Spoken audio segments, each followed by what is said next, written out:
Shalom, selamat pagi, salam sejahtera bagi kita sekalian. Puji syukur kita persembahkan kehadirat Tuhan yang Maha Kuasa.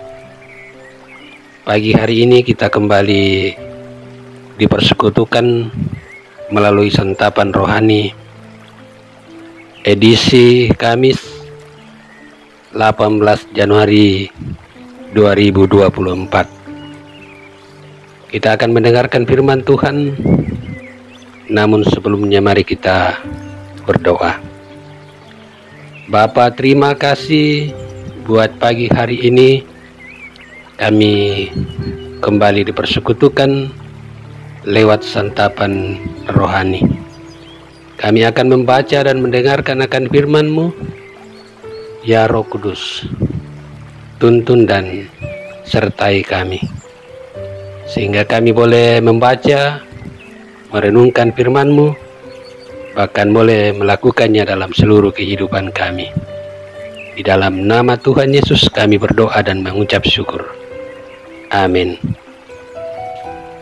Firman Tuhan yang akan kita baca dan menjadi perenungan kita pada pagi hari ini terambil dari kitab Yeremia pasal 19 ayat 1 sampai dengan ayat yang ke-15. Firman Tuhan. Beginilah pula firman Tuhan kepadaku, pergilah membeli buli-buli yang dibuat dari tanah, lalu ajaklah bersama-sama engkau beberapa orang tua-tua bangsa itu dan beberapa orang imam yang tertua. Kemudian berangkatlah ke lembah Ben Hinom yang di depan pintu gerbang beling. Serukanlah di sana perkataan-perkataan yang akan kusampaikan kepadamu. Katakanlah, dengarkanlah firman Tuhan, hai raja-raja Yehuda dan penduduk Yerusalem. Beginilah firman Tuhan semesta alam, Allah Israel. Sesungguhnya aku akan mendatangkan malapetaka kepada tempat ini, sehingga telinga orang yang mendengarnya mendenging. Sebab mereka telah meninggalkan aku, telah memberikan tempat ini kepada Allah asing, dan telah membakar korban di sini kepada Allah lain, yang tidak dikenal oleh mereka sendiri, dan oleh nenek moyang mereka, dan oleh raja-raja Yehuda. Mereka telah membuat tempat ini penuh dengan darah orang-orang yang tidak bersalah. Mereka telah mendirikan bukit-bukit pengorbanan bagi Baal untuk membakar anak-anak mereka sebagai korban bakaran kepada Baal. Suatu hal yang tidak pernah kuperintahkan atau kukatakan, dan yang tidak pernah timbul dalam hatiku. Sebab itu sesungguhnya waktunya akan datang, demikianlah firman Tuhan, bahwa tempat ini tidak akan disebut lagi Tofet dan lembah Ben Hinom, melainkan lembah pembunuhan. Aku akan menggagalkan rancangan Yehuda dan Yerusalem di tempat ini, dan aku akan membuat mereka rebah oleh pedang di depan musuh mereka, dan oleh tangan orang-orang yang ingin mencabut nyawa mereka. Aku akan membiarkan mayat-mayat mereka dimakan oleh burung-burung di udara dan oleh binatang-binatang di bumi. Aku akan membuat kota ini menjadi kengerian dan menjadi sasaran suitan. Setiap orang yang melewatinya akan merasa ngeri dan bersuit karena segala pukulan yang dideritanya.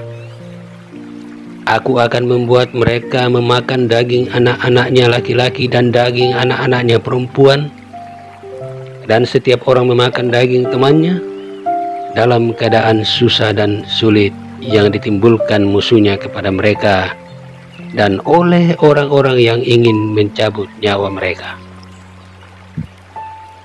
Selanjutnya, pecahkanlah buli-buli itu di depan mata orang-orang yang turut bersama-sama engkau. Katakanlah kepada mereka, beginilah firman Tuhan semesta alam, demikianlah aku kupecahkan bangsa ini dan kota ini seperti orang memecahkan tembikar tukang periuk, sehingga tidak dapat diperbaiki lagi. Dan Tofet akan menjadi tempat penguburan, karena tidak ada tempat lain untuk menguburkan. Begitulah akan kulakukan kepada tempat ini, demikianlah firman Tuhan. Dan kepada penduduknya, aku akan membuat kota ini seperti Tofet. Rumah-rumah Yerusalem dan rumah-rumah para raja Yehuda akan menjadi najis seperti tempat Tofet, yakni segala rumah yang di atas sotonya orang membakar korban kepada segala tentara langit dan mempersembahkan korban curahan kepada Allah lain. Ketika Yeremia pulang dari Tofet, kemana Tuhan telah mengutusnya untuk bernubuat, berdirilah ia di pelataran rumah Tuhan dan berkata kepada segenap orang banyak, beginilah firman Tuhan semesta alam, Allah Israel, sesungguhnya aku akan mendatangkan ke atas kota ini dan ke atas segala kota sekiranya seluruh malapetaka yang telah kukatakan akan menimpa mereka, sebab mereka berkeras kepala dan tidak mendengarkan perkataan-perkataanku. Demikian firman Tuhan.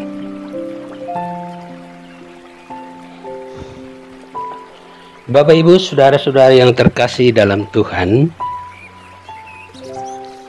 firman Tuhan pagi ini diberi satu judul, sampaikanlah peringatan Tuhan. Sampaikanlah peringatan Tuhan.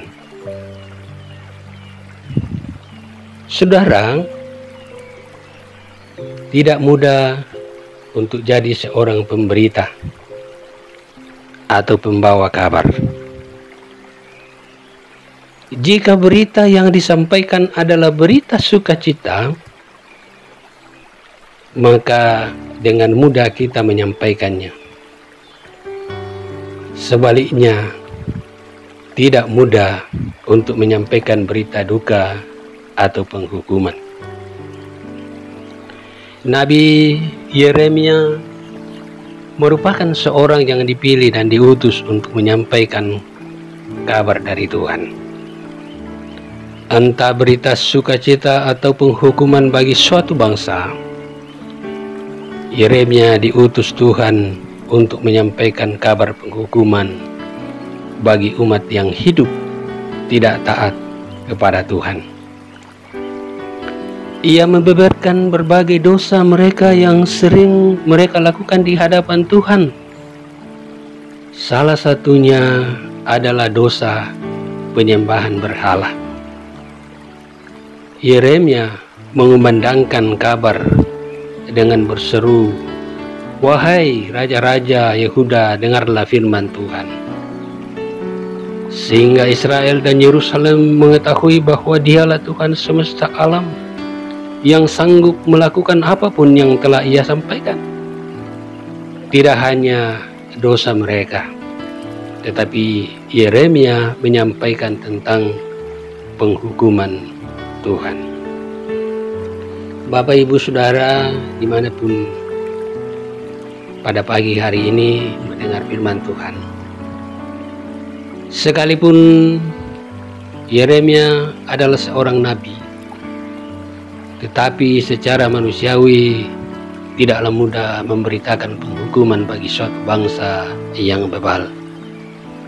Meski demikian, Yeremia tetap menyambut perintah itu dan pergi menyampaikannya perintah Tuhan. Sebagai orang beriman, kita juga adalah orang-orang yang Tuhan pakai untuk menyampaikan teguran dan mengingatkan orang-orang yang hidup tidak benar di hadapan Tuhan. Tugas ini berat, Tetapi salah satu panggilan mengasihi sesama adalah dengan menegur mereka yang sedang hidup berkanjang dalam dosa. Kita ingin semua orang berbalik kepadanya, yaitu berbalik memuliakan Allah dalam seluruh kehidupannya. Amin. Mari kita berdoa syafaat. Terima kasih ya Bapa dalam surga, buat kesempatan yang Tuhan sediakan untuk kami nikmati bersama mendengarkan akan kebenaran firman-Mu. Firman-Mu telah Kau perdengarkan bagi kami sekalian. Kiranya melalui firman ini sungguh-sungguh kami dapat menelah dalam hati kami, dan kami jadikan sebagai pegangan hidup kami, bahwa tugas dan tanggung jawab kami adalah menyampaikan berita sukacita dalam kehidupan ini, menyampaikan berita pengampunan kepada dunia ini. Terima kasih ya Bapa, dan mampukan kami untuk menjadi saksi-saksi firman-Mu dalam kehidupan ini. Kami mau berdoa atas kehidupan pelayanan di dalam jemaat Tuhan. Berdoa bagi hamba-hamba Tuhan yang dengan penuh kesetiaan untuk mengangkat tugas dan pelayanan. Biarlah tetap dalam kondisi fisik yang prima. Biarlah tetap memberitakan firman Tuhan dengan tiada henti-hentinya. Beri kekuatan dan kesehatan untuk kami semua. Ya Bapa dalam surga, kami mau berdoa bagi jemaat-Mu yang sedang bergumul karena sakit penyakit. Baik saudara-saudara kami yang berada dirawat di rumah sakit, maupun juga yang sedang mengalami perawatan keluarga di rumah mereka. Semuanya ini menantikan kesembuhan yang datangnya daripada-Mu. Berkati Tuhan, sehingga mereka tetap setia untuk memuliakan Engkau. Kami juga mau berdoa bagi saudara-saudara kami yang dalam masa tua mereka. Tuhan tuntun dan kuatkan iman mereka, sehingga dalam menjalani masa-masa tua mereka, ia tidak pernah berputus asa, melainkan senantiasa berpengharapan kepada Tuhan. Terima kasih. Kami mau berdoa bagi anak-anak kami, orang-orang muda dalam masa muda mereka, dalam mencari pekerjaan, dalam mencari pasangan hidup. Ke dalam tangan Tuhan kami serahkan. Tuhan akan memberikan segala yang anak-anak kami cari dan butuhkan dalam kehidupan ini. Ya Bapa dalam surga, kami mau berdoa atas tugas dan tanggung jawab kami masing-masing. Berkati semuanya itu. Bahkan kami mau berdoa atas hari ini. Kami siap untuk melakukan rutinitas kami bersama. Biarlah Tuhan menuntun setiap kami. Kami boleh melaksanakan tugas dan tanggung jawab kami pada pagi hari ini. Dan semuanya itu kami kerjakan seturut dengan kehendak Tuhan. Ya Bapa dalam surga, di tahun ini adalah tahun politik. Kami akan diperhadapkan dengan pesta demokrasi. Karena itu ya Bapa, Engkau boleh menggerakkan hati setiap warga negara untuk mereka dapat menggunakan hak suara, memilih pemimpin yang takut kepada Tuhan, pemimpin yang berhikmat, sehingga dengan demikian bangsa ini nantinya akan mendapatkan pemimpin yang berhikmat dan takut kepada Tuhan. Terima kasih ya Bapa dalam surga. Seluruh hidup dan kehidupan kami kami hanya pertaruhkan di dalam nama Tuhan Yesus, yang itulah Tuhan dan Juru Selamat kami. Kami berdoa kepadamu. Amin. Bapak, Ibu, Saudara-saudara yang terkasih dalam Tuhan, sahabat Sarota dimanapun mereka berada, demikianlah firman Tuhan pada pagi hari ini. Selamat beraktivitas. Tuhan dimuliakan.